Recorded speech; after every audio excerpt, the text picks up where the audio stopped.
Hey, it's me, MLB. Here is chapter 65 of Heard You Like Me, and this one is titled Summer Festival.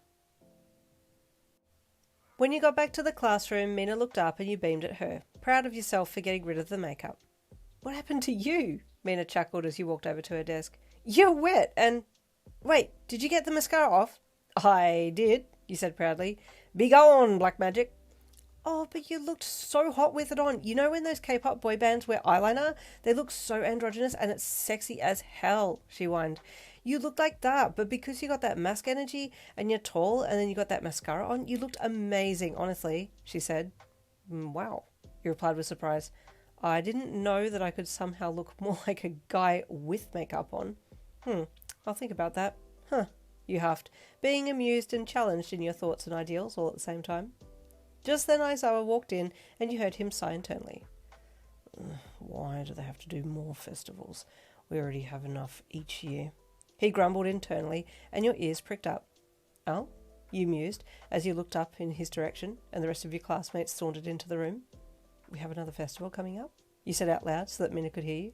Say what? She asked you. But Aizawa spoke then and told you all to sit down, so you did as told and found your seat, winking at Jirou as you passed her. Everyone sit down. I don't have time today. They're wanting to put on a summer festival before summer break starts, so you need to start deciding what you're going to do as a class. This is above my pay grade, so class reps, can you come to the front? He asked. You watched as Momo and Ida walked to the front of the classroom and stood beside him. Good, he said as he handed the flyer out to them. Work this out for the rest of class, and I'll be asleep, so don't need me. He added, pulling a yellow sleeping bag from behind his back and walking over to the wall of the classroom, hopping into the bag and then lying down and promptly falling asleep in it. You all looked at him, and you tuned into the voices around you to see if you all had the same thoughts about this, and yep, you were all on the same page. All of you were wondering how this was allowed as a teacher, but then Ida spoke and your collective attentions were pulled back to him. Class, he said authoritatively, we must now come together and decide on what we will be doing for the summer fair. May I also add, Momo said as she glanced over the flyer, they have said here that the event must take place within this classroom, so we're to keep the idea reasonable. Oh, Denki grumbled toughly. I was going to suggest rocket launching. You smirked and shook your head slightly with amusement. Just then you heard Minetta's inner thoughts come charging through and hijacking your wavelengths. Naked mud wrestling, and it's girls only, and they must have pictures taken, and... You heard him start. Slamming your hands down to the top of your desk, you drew attention to yourself and stood up. Excuse me, Momo, may I make a suggestion? You asked loudly. Oh, of course, Yin, she said sweetly. I would like to suggest that the person who suggests naked mud wrestling and it's girls only, and they must have pictures taken, be dangled out the classroom window by his feet, you said, looking at Minetta directly, your dagger-sharp gaze piercing right through him. I wasn't going to suggest that, he stammered with fear. Think anything like that again, and it's going to hurt, you said darkly to him, and he sheepishly lowered his head and cowered at his desk. Yeah, that's what I thought, you said lowly, then looked back to Momo, who had a very worried look on her face. I actually do have an idea, you said happily, then switching up from one mood to the next. Oh, yes? Momo asked nervously. Gender switch cafe, but with a twist, you said confidently. Then there was a ripple of interest rushing through those present. Go on, Yin. Explain, please, Ida said.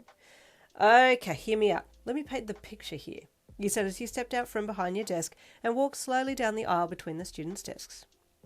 You step into the cafe, greeted by lovely women in suits. They take your hand, lead you to a table, greet you politely with offers of water while you wait, and a menu for you to look over. You take the menu, you said, stopping at Mina's desk to pretend to give her a menu, which she playfully pretended to take and read over.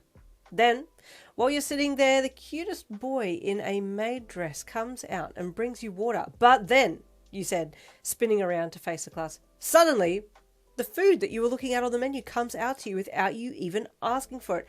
How is that possible? The cute male waitress in the dress smiles at you and tells you to enjoy your meal. And you think, wow, oh, I forgot to order sauce for my chips, tomato sauce. And then, hey presto, suddenly another cute male waitress in a dress brings it to you. You stopped and pressed your hands to your cheeks in shocked surprise. How do they know what I want? before I even asked for it. You asked the class. This cafe's amazing. I need to tell my friends to come here. And bada bing, bada boom, we make the most money and get the prize and everyone goes home happy. The end. What do you think? You stood there smiling, and then all of a sudden all the girls started clapping, and you had to admit you were kind of shocked. You weren't expecting to get an ovation, but this was a good start. You then turned to look at Momo and Ida behind you, and Momo was clapping, and Ida was looking thoughtful. What do you think, Ida? You asked him. Well, I do think this is a different idea, and it will give us all a new perspective on things, he mused. I am wondering how we will execute the making of food without being told what the patrons have ordered, though, he mused.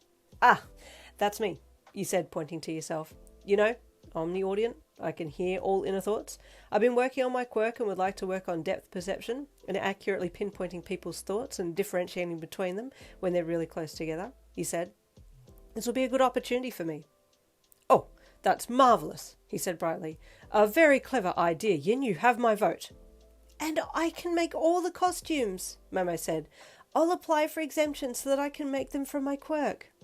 Wonderful, Ida said happily. Okay, we will now vote. If there are enough votes for this idea, we will do it. But if there are more votes against it, we will come up with an alternative idea, he said, turning to the blackboard behind him and picking up a piece of chalk to write with. Gender-switched cafe, he wrote. Now, he said, turning to face the class. Please, if everyone would close their eyes and place their heads down on the table, we will take a vote. Does that include my vote as well? You asked him. Yes, it does. Please take your seat, Yin, he said, and you grinned and jogged back to your seat and sat down. Everyone ready? He asked. There was a resounding yes, and everyone got their heads down and hands ready to raise them, and once everyone was in a position, he called for those who wanted to vote in favour of the gender-switched cafe idea to raise their hands, and he would count them. You kept your eyes shut and raised your hand, listening into those around you, and there was a surprising number of male voices that you could hear agreeing with the idea, and so you smiled to yourself. I'm glad this one seems to be well accepted, you thought. You could hear Ida counting in his mind, and as soon as he got to the 17 counts, you knew that this was going to be a done deal. Okay, everyone, raise your heads and lower your hands, he instructed. Everyone did as asked. And the votes are in. 17 votes for this idea, he said, and there was a whoop of excitement through the class. Those who wish not to dress in the opposite gender's clothes can dress as the chosen mascot, whatever that may be, and greet people at the door, he said. Okay, fine. I'll wear a dress. Bakugo scowled, and you had to cover your mouth quickly to stop your grin from showing. Okay, now him in a dress is going to be pure magic, you thought. I know that you all want to see Bakugo in a dress, so it's going to happen. Stay tuned for the next chapter, chapter 66, coming tomorrow. I'll see you then.